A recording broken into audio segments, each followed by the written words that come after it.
جو لوگ سب سے پہلے حضرت امام مہدی پر ایمان لائیں گے یا جو گروپ سب سے پہلے حضرت امام مہدی کے پاس جائے گا وہ خراسان سے ہوگا۔ ان کے دوستو اس ویڈیو کے اندر امام مہدی علیہ السلام کے بارے میں بتایا گیا ہے اور ان کی پوری ہسٹوری بتائی گئی ہے اس ویڈیو کے اندر، اور کچھ نشانیاں بتائی گئی ہیں جو ہمارے نبی صلی اللہ علیہ وسلم نے بتائی ہیں لوگوں کو کہ کس طرح سے ہم پہچانیں گے امام مہدی علیہ السلام کو۔ تو اس وجہ سے اس ویڈیو کو دھیان سے دیکھیں۔ جو لوگ سب سے پہلے حضرت امام مہدی پر ایمان لائیں گے یا جو گروپ سب سے پہلے حضرت امام مہدی کے پاس جائے گا وہ خراسان سے ہوگا۔ ان کے ہاتھ میں کالے جھنڈے ہوں گے اور اس زمین پر اللہ کے سوا ان کو روکنے والا کوئی بھی نہیں ہوگا۔ حضرت ابو ہریرہ رضی اللہ تعالیٰ عنہ سے روایت ہے کہ نبی کریم صلی اللہ علیہ وآلہ وسلم نے فرمایا، خراسان سے کالے جھنڈے نکلیں گے، انہیں کوئی نہیں روک سکے گا یہاں تک کہ انہیں بیت المقدس میں نصب کیا جائے گا۔ مسلمانوں کا یہ عقیدہ ہے کہ ایک شخص آئے گا جو نبی کریم صلی اللہ علیہ وآلہ وسلم کے خاندان سے ہوگا۔ نبی کریم صلی اللہ علیہ وآلہ وسلم نے ارشاد فرمایا، المہدی من اطرت من ولد فاطمہ، مہدی آل بیت سے ہوں گے، حضرت فاطمہ کی اولاد سے۔ اور پھر فرمایا کہ ان کا نام میرے نام کی طرح یعنی کہ محمد ہوگا، اور ان کے والد کا نام میرے والد کے نام کی طرح یعنی عبداللہ ہوگا، اور ان کا پورا نام میرے پورے نام کی طرح محمد ابن عبداللہ ہوگا۔ بہت سارے اسکالرز کا یہ ماننا ہے کہ امام مہدی کا ظہور قیامت کی بڑی نشانیوں میں سے پہلی نشانی ہوگی۔ اب آپ کے ذہن میں بھی ایک سوال آتا ہوگا کہ آخر المہدی کا مطلب کیا ہے؟ چلیں بتاتا ہوں۔ المہدی کا انگلش میں میننگ ہے the awaited one and the anointed one, جس کا انتظار کیا جا رہا ہو اور جس کو مخصوص کر لیا جائے، جس کو چن لیا جائے۔ المہدی کا مطلب ہوا ایک ایسے شخص کا انتظار جس کو چن لیا گیا۔ حضرت علی رضی اللہ تعالیٰ عنہ سے روایت ہے کہ نبی کریم صلی اللہ علیہ وآلہ وسلم نے ارشاد فرمایا، یصلحہ اللہ فی لیلہ، اللہ رب العزت ان کو ایک رات میں ہی دنیا بھر کے مسلمانوں کی قیادت کے لیے تیار کریں گے۔ تو امام مہدی کو خود بھی یہ نہیں پتا ہوگا کہ وہ امام مہدی ہیں، اور نہ ہی ان کے اندر امام بننے کی قابلیت ہوگی، اور پھر ایک رات کے ہی اندر اللہ تعالیٰ ان کی رہنمائی فرما دے گا۔ امام مہدی نبی کریم صلی اللہ علیہ وآلہ وسلم کی طرح ہوں گے، شکل و صورت میں نہیں بلکہ اخلاق کے اندر، اور اخلاق کے اندر بھی پوری طرح نبی کریم صلی اللہ علیہ وآلہ وسلم جیسے نہیں ہوں گے، کیونکہ نبی کریم صلی اللہ علیہ وآلہ وسلم کے بارے میں اللہ تعالیٰ نے خود قرآن مجید میں فرمایا، وَإِنَّكَ لَعَلَىٰ خُلُقٍ عَظِيمٍ، آپ اے محمد صلی اللہ علیہ وآلہ وسلم بے شک اخلاق کے بڑے مرتبے پر ہیں۔ امام مہدی پوری دنیا پر حکومت کریں گے اور مسلمانوں کے امام ہوں گے، اور پوری دنیا کو انصاف اور ایمان سے بھر دیں گے۔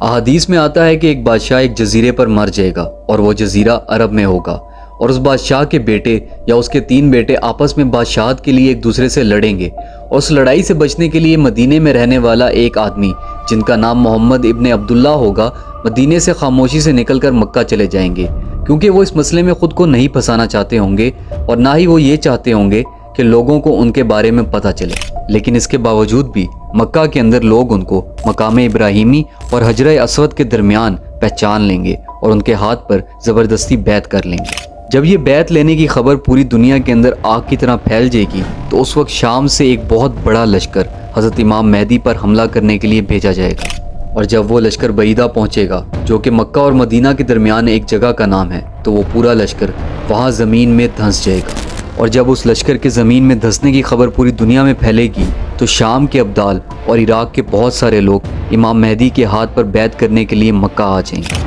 پھر قبیلہ قریش کا ایک بندہ جس کے چچا کا تعلق بنی کلب قبیلے سے ہوگا، وہ امام مہدی پر حملہ کرنے کے لیے ایک اور لشکر بھیجے گا، اور اللہ کی مرضی سے یہ لشکر بھی جنگ ہار جائے گا، اور نبی کریم صلی اللہ علیہ وآلہ وسلم نے فرمایا کہ بد نصیب ہے وہ شخص جس کو بنی کلب کے مال غنیمت میں سے حصہ نہ ملے،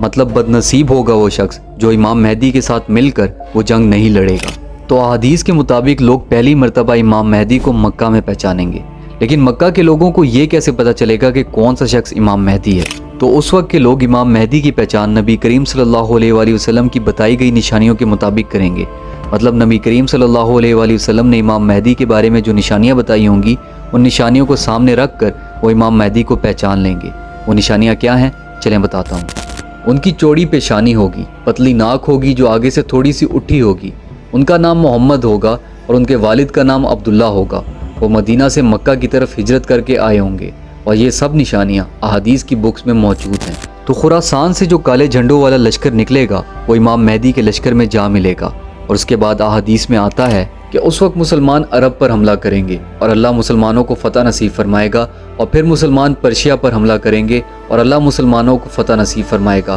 اور پھر مسلمان روم پر حملہ کریں گے اور اللہ مسلمانوں کو فتح نصیب فرمائے گا، اور پھر مسلمان دجال پر حملہ کریں گے اور اللہ حضرت عیسیٰ علیہ السلام کے ذریعے تمہاری مدد فرمائے گا اور تمہیں فتح نصیب فرمائے گا۔ اب جب مسلمانوں کی لڑائی روم کے ساتھ ہوگی تو اس میں مسلمانوں کی ایک بہت بڑے لشکر سے جنگ ہوگی۔ کافروں کے اس لشکر میں 80 مختلف قسم کے جھنڈے ہوں گے اور ہر جھنڈے کے نیچے 12,000 لوگ ہوں گے۔ اب جب مسلمان اس لشکر سے لڑنے لگے گا تو اس وقت بہت سارے مسلمان ڈر کر لشکر کو چھوڑ کر بھاگ جائیں گے، اور نبی کریم صلی اللہ علیہ وآلہ وسلم نے فرمایا کہ اللہ ان لوگوں کی توبہ کبھی قبول نہیں فرمائے گا، کیونکہ ان کمزور ایمان والے مسلمانوں کے میدان سے بھاگنے سے باقی مسلمانوں کا جذبہ بھی کم ہو جائے گا، اور پھر جب جنگ شروع ہوگی تو مسلمانوں کے لشکر کا صرف 1/3 حصہ باقی رہ جائے گا اور باقی سب مسلمان شہید ہو جائیں گے، اور جو باقی مسلمان بچ جائیں گے اللہ انہیں فتح نصیب فرمائے گا۔ حدیث میں آتا ہے کہ ہر قبیلے کے 99 لوگوں میں سے ایک بندہ بچے گا، مطلب اگر مسلمانوں کے اس لشکر میں ایک قبیلہ ہے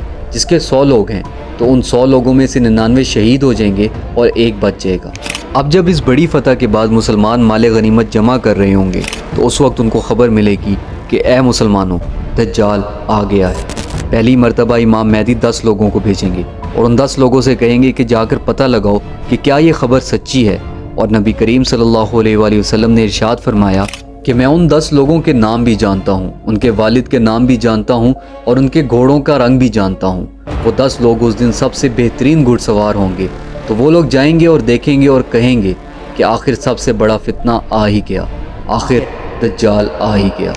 اور دجال کا ظاہر ہونا قیامت کی بڑی نشانیوں میں سے ایک نشانی ہے۔ اگر آپ کو ویڈیو پسند آئی ہو تو ویڈیو کو ایک لائک کریں، کمنٹ کریں اور سبسکرائب کریں۔ السلام علیکم۔